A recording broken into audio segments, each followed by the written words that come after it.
Good morning everybody, Michael here. We are up at one of our favorite alpine lakes, checking on ice-off conditions.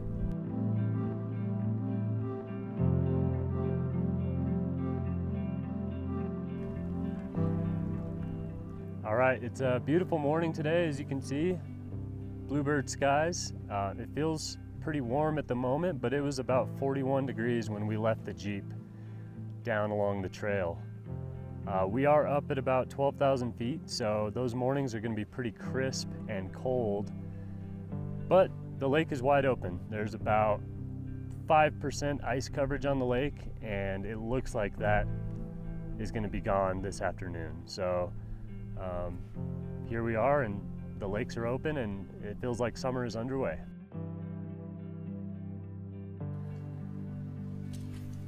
So as far as hatches go, we're not expecting too much this time of year other than midges. And as I look out on the lake right now, I can see a fair number, actually more than I might have guessed, of little midges on the surface and flying around.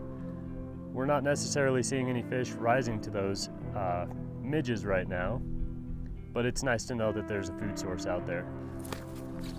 Caddis.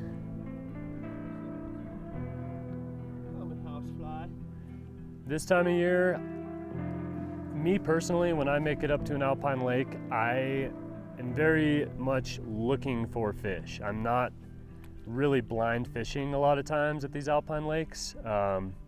Get a good pair of polarized sunglasses and a good viewing angle, and you should be able to spot some fish. This time of year, as I said earlier, midges are kind of the main aquatic insect food source for these lakes. And it is nice to see some midges out on the lake today. Other food sources that you'll find in these alpine lakes are often caddisflies. You'll see them crawling around on the rocks in their cases if you look really close. A lot of our alpine lakes have good scud populations as well. So those are some of the main food sources that you'll find in the water. As we progress into the summer, we're going to start to see a lot more terrestrial insects along the banks and in the bushes. And the fish are really keyed in on that as well. So small beetles, ants, grasshoppers, you name it, anything that lives on the land and gets blown into the lake, that becomes a really exciting opportunity later, a little later in the summer as things warm up. So for today, I'm probably gonna rig up with a dry dropper rig. No surprise there. I like a small terrestrial dry fly or a caddis or something like that, even though there's really none of that happening. But the purpose is to suspend a smaller fly underneath, usually some sort of small midge or chironomid pattern. That's what works best for me early season. That's probably how I'm gonna start today. As always, you can stick around to the end of the video where we will take a closer look at some of our favorite fly patterns, specifically for alpine lakes this time of year.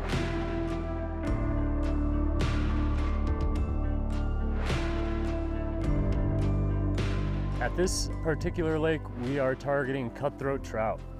Cutthroat trout are a spring spawning species, and springtime at these elevations is often late June and even into July. So it's always important just to keep in mind that if you're seeing fish stacked in an inlet or outlet area, or even up in the creeks, if they are congregated and paired up and you're seeing fish swim on their sides and make reds and stuff like that, those are all really clear signs that those fish are trying to spawn, and it's ethically probably in our best interest to not target those fish. Not every fish in the lake is going to be trying to spawn at the same time, so there's always opportunities to find those other fish that are cruising around and actually looking for food. Those are also the fish that are more likely to take a fly. So just something to pay attention to this time of year and for the next few weeks in the high country. You know, just try to do our best to protect those vulnerable fish.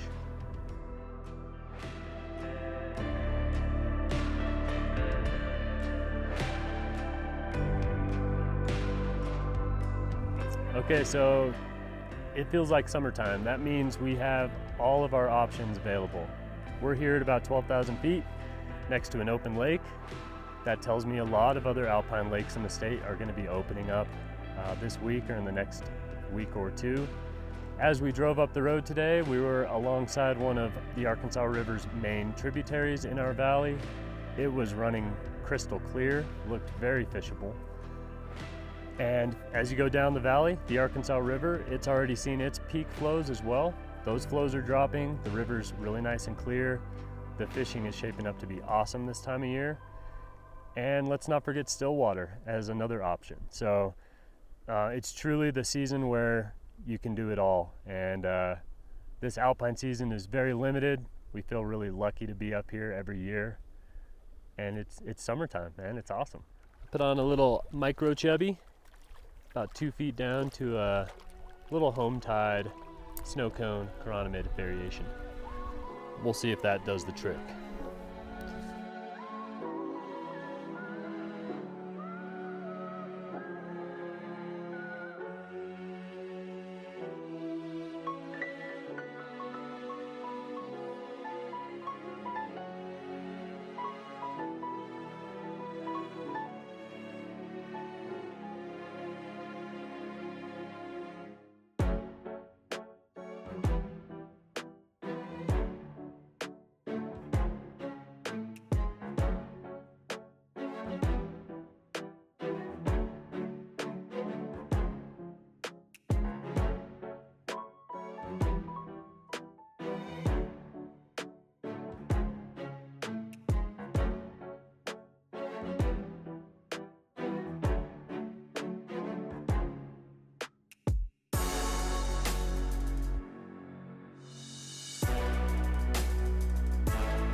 All right, well, that's it. We got to head back now.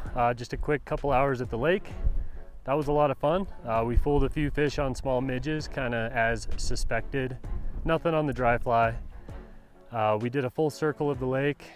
Saw fish congregated in a couple of zones. And a lot of fish didn't care about the flies, but there were a few that were hungry enough to eat. So that was a lot of fun. The Alpine's open. We need to get back to the shop now, and we'll show you some flies that we like this time of year.